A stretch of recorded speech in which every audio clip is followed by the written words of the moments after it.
Greetings, brothers and sisters. So I now kind of believe that 2024, the year of the amateur, might be a lot worse than I originally thought. And I'll explain in a moment, but let's start off here. One of my viewers sent this to me. This bug, it's called the cicada. It's like green, got quite pretty wings. That's irrelevant, I'll just show you a picture. So the cicada is found in North America.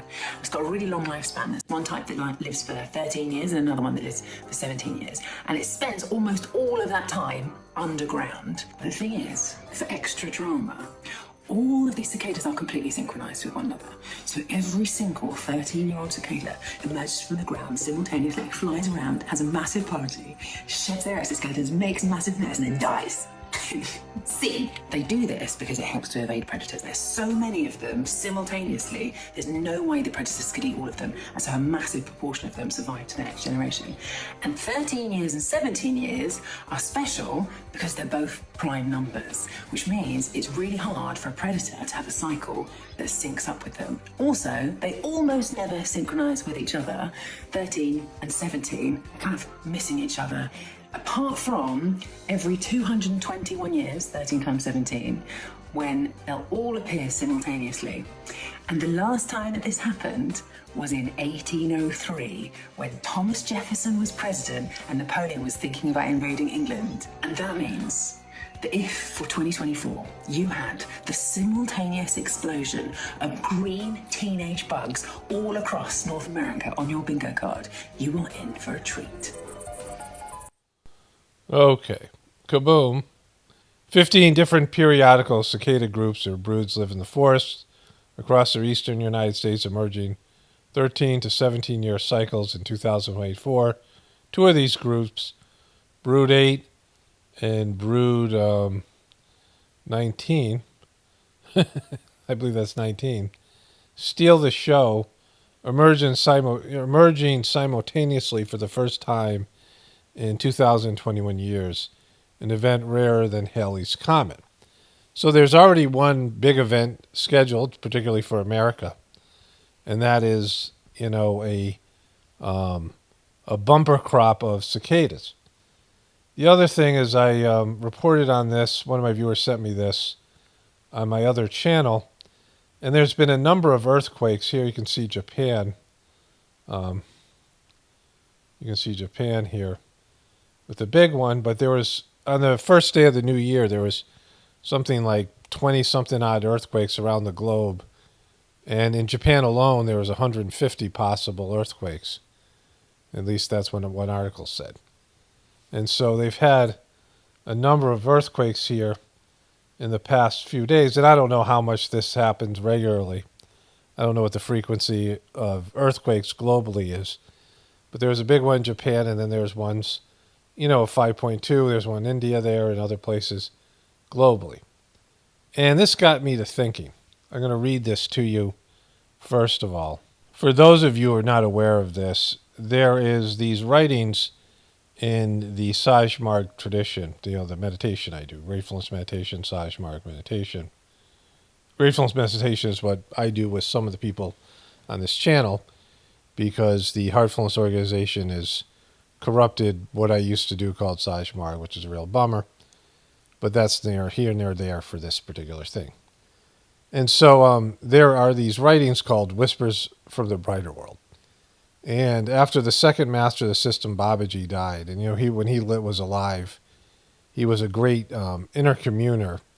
He intercommuned with the first master of the system, and also Jesus and Swami Vivekananda and Buddha and Krishna and a variety of other souls. He was a great medium. And when he passed away in 1993, about 12 or so years from his death, he contacted a French woman who wrote down a series of messages called Whispers of the Brighter World. And in these whispers, a small portion of them are prophetic. They have prophecies or predictions and things that are going to happen.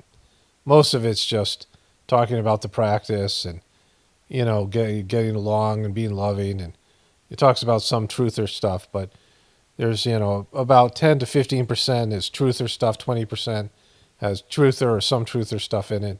And then some of these have prophecies in them. And one of the prophecies was this: Wednesday, February 28th, 2028, 2001, 9 a.m. In a quarter of a century, so this is in 2001, so that would put it at 2026 February. In a quarter of a century, the Earth will experience a major turbulence. That will be the beginning of a cycle which Earthmen will find very difficult to go through. Fire will literally beat down on certain parts of the world, whereas torrents of rain will pour over others. Cataclysms will follow one another for many long years, keeping men frightened. Many will turn towards the supreme God, beseeching his forgiveness for more and more aberrant behaviors, as well as for the maltreatment imposed on their nourishing mother, the earth. The failure to respect the elements will lead to the effects generating terror among the population of the end of the century. So that would be at the end of the 2000s. In future ages, the present layout of the continent, it won't be the end of 2000s, that'll be 2100. The failure to respect the elements will lead to effects generating terror among the population of the end of the century. In future ages, the present layout of the continents will be shattered. Maps will need revising, yet the creatures inhabiting this planet will have more than enough to do in order to survive rather than dealing with those details. Atom, ATOM, will turn against mankind, who will not have been able to harness it, and its lightning power will be devastating. The time for punishment for such conceit will take place as hard as it can, and man, paying for his ancestors' glaring mistakes, will suffer without having any control over the situation. The transformation of this planet must go through all these cataclysms in order to be effectively completed. Babaji, who was the second master of the seismic system. Now, you guys who, I mean, you're not going to believe this or whatever, you may or may not or whatever, but it doesn't have, it isn't factual or isn't something that comes from necessarily a reliable source. I mean, you might look at me as a reliable source. But for me, I have benefited from these whispers of the brighter world messages. I've read them. There's different levels that you can read them. And I went through a period where I was sick and I was fasting and I was reading this book, and it was like I, penetrated to a deeper level of understanding of the book. Like Flowers from Algernon, if you ever read that book or seen the movie. I did both. I read the book and saw the movie. But anyways, there was a series of these messages, and he talked about what he called upheavals and things that are going to happen, some sort of nuclear war and poles reversing themselves and other things that are going to happen over the next so many years, starting in 2025, 2026. I mean, that's what it reads here. And I don't know how exact he was being, because he says a quarter of a century, and it was written in 2001. But more recently, I'm wondering if it's 2024. I first read this, and since then, I've been thinking at the very earliest, 2025, like December, there'd be something that would happen. It wouldn't be an end-all type of thing. It would be, a bigger thing than we've seen, like in 2001 in New York City, or, any of these things, whatever it is, the COVID, any of these, I mean, lots of people in the truth community don't think that to be a serious or a big thing. But there are a lot of things that are happening, big things that are happening in the world, and this would be the biggest, much bigger than any of these other things. That's what, at least it says here. And it wouldn't be the end. It wouldn't be a knockout blow to societies, I mean, at least globally. But it would be the start of a series of events that will be in an unstable period. The Earth goes through unstable periods, and of course there's the man-made aspect of this, which is, factored into whatever's going on here. And this has happened before and will happen again. We live in a very calm time in terms of the Earth. We live in a time where you can thrive, a time of abundance.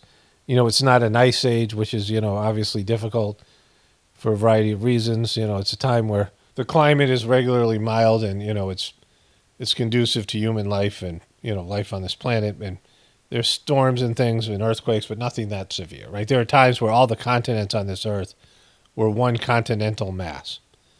There was all ocean, and then all the land masses were one. And so that changed, right? So now there's 7 different continents, and so there's been tumultuous things that have happened to you.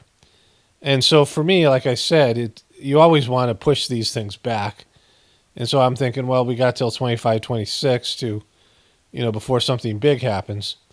And then we have whatever time between that and the next thing, and, depending on where you live and all these things, right? In terms of preparing for these things and setting a clock.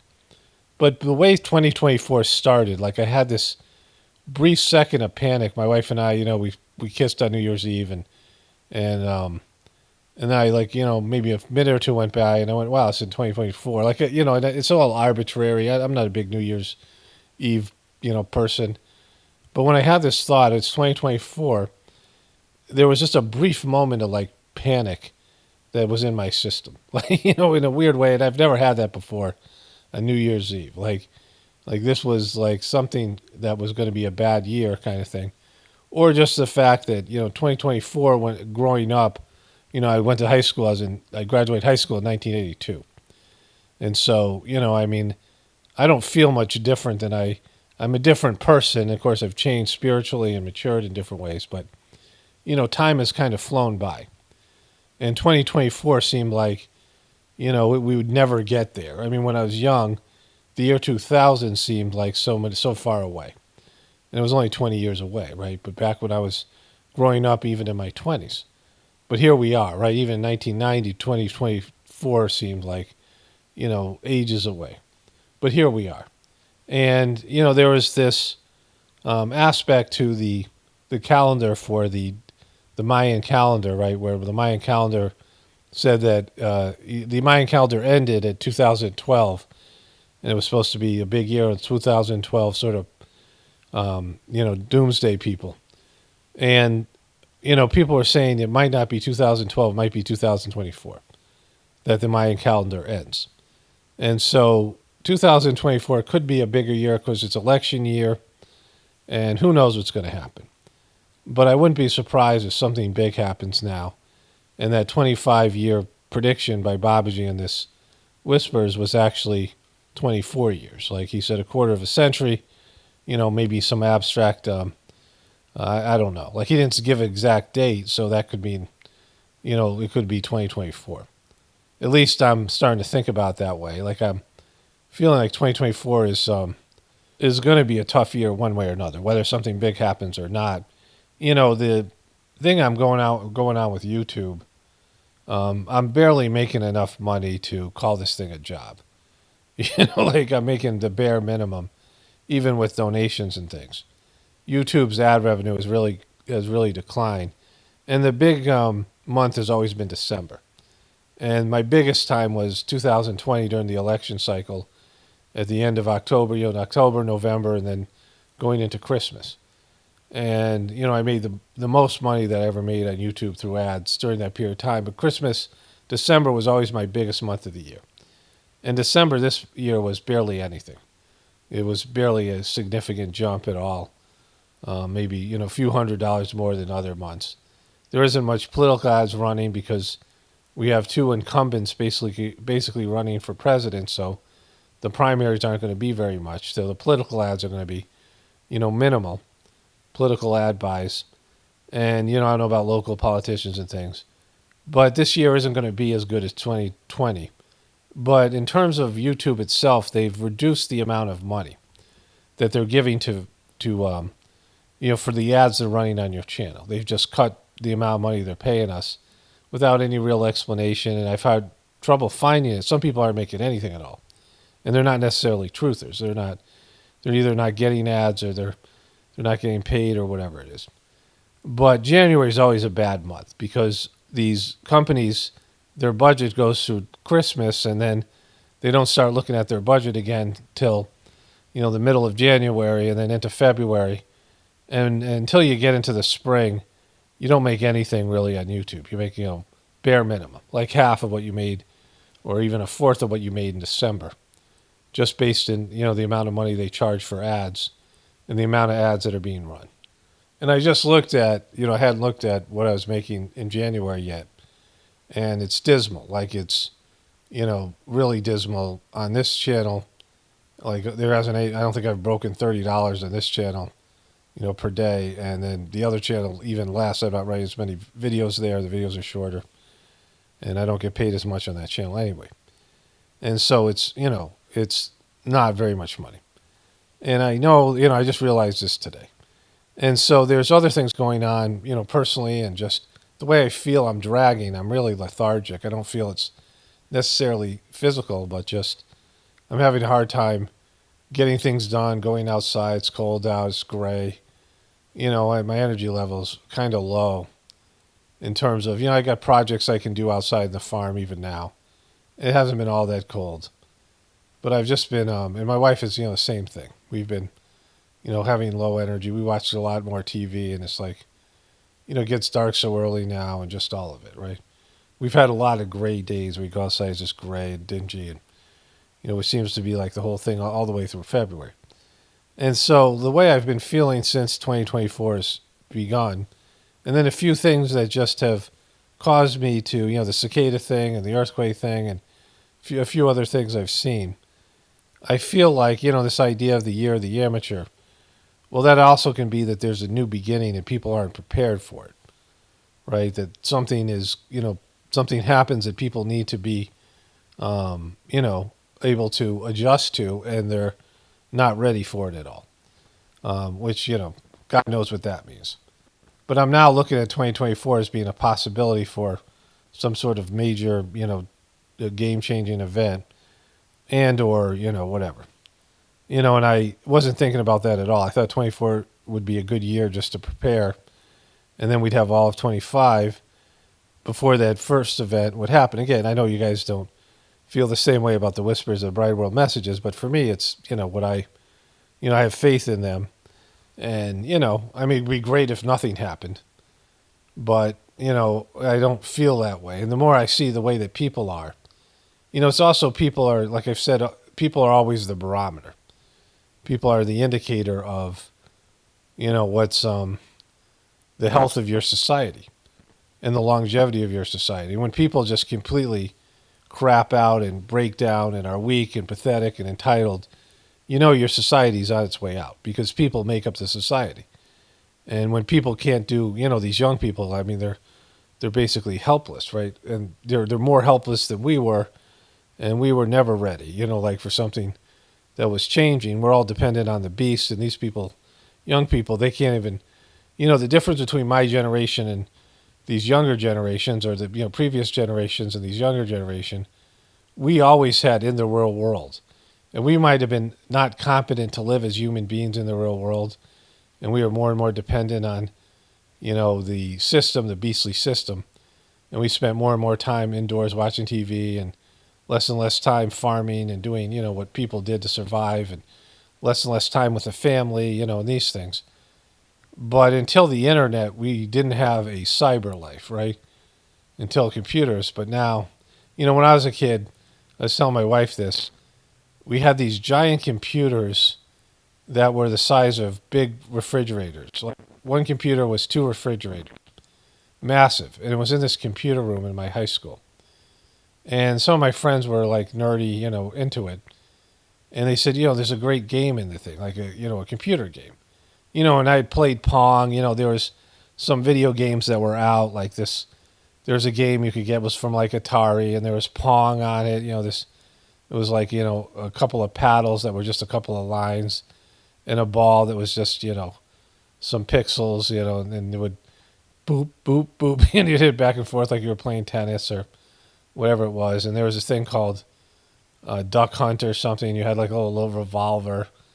And, pretty much every time you shot, you killed the duck. Like, you would, like, it just, you couldn't miss because of the signal was pretty wide. But anyways, and it was remedial video games. And these things started to come out, Pac-Man, Atari, things like this, right? Were starting to come out, these video games. And, my friends were like, oh, you got to play the Star Trek game. And what it was is you go to this, very old computer screen, far away from a flat screen, and far away from the kind of pixelated, the high resolution pixelization that we have now and all that. the oldest type of computer monitor. And on this monitor that flashed back and forth and wasn't, just poor quality, especially compared to now. And there was a series of numbers, blocks of numbers, and there would be these numbers like with 3 digits, and most of the numbers were 0. And the first one was like a place where you could refuel. The second one was like a space station, and like the third one was Klingons, right? And you could do a series of actions, and you would just hit there was no video game paddles. There was a couple of arrows, and you just hit the arrows, going through this, this idea that this was a universe you were looking at, like in some sort of matrix thing. We were reading the code, and you would see the numbers, and it would just be an infinity of zeros, like an infinite, universe of zeros, and occasionally there'd be a 1 or a 2 or something to indicate there was some other, thing going on. And then you had a couple of actions you could do. And I remember playing it going, this sucks, right? You can't call this a game. I'm like, you guys are doing this? Like, they would do it for hours, right? My friends were in the computer room, like, after school doing this for hours. And I'm like, you can't even, call this a game, right? It's barely, it wasn't, it was like a million times worse than Tetris, right? But, that's what these computers were capable. Of course, now that computer that was sized of 2 refrigerators is, 1,000 times worse than the phone I have now, right? In terms of all the things the phone can do and the phone's speed and, computer power, right? But, that's what was available back then. But even then, we weren't great. We weren't well prepared. We weren't, we were a long way away from being homesteaders and tribal people. And we didn't have much skills, and those skills have fallen off, and we've gotten weaker and more entitled to such an extent that the kids today have more life inside of a cyber world than they do outside. So the first indication of a collapsing civilization is the people and how, developed and how, whatever the people are. Of course, we're overpopulated. I know people disagree with that. I'm not going to explain that. You can take it or leave it. But there's other indicators that changes are afoot. And aside from these predictions and other things, just things that we see and just the way it feels. And, the economy and the debt-based economy and so many other things. So based on all that, right, I'm looking at 2024 as being maybe more significant than I originally thought. Because, again, the way that this society has gone, the way the economy is, the way people are, it almost seems like it should have collapsed 20 years ago. Like we're late. Like we're being propped up in some way. And, so it could happen at any moment, right? I mean, it isn't like there's some debate of whether it should collapse, because it should. And whatever that means, like how that goes and how, if it's a complete collapse or just, we go from a first world to it could happen in different countries at different times, and a reduction of services and a reduction of the economy, and, there just isn't the same level.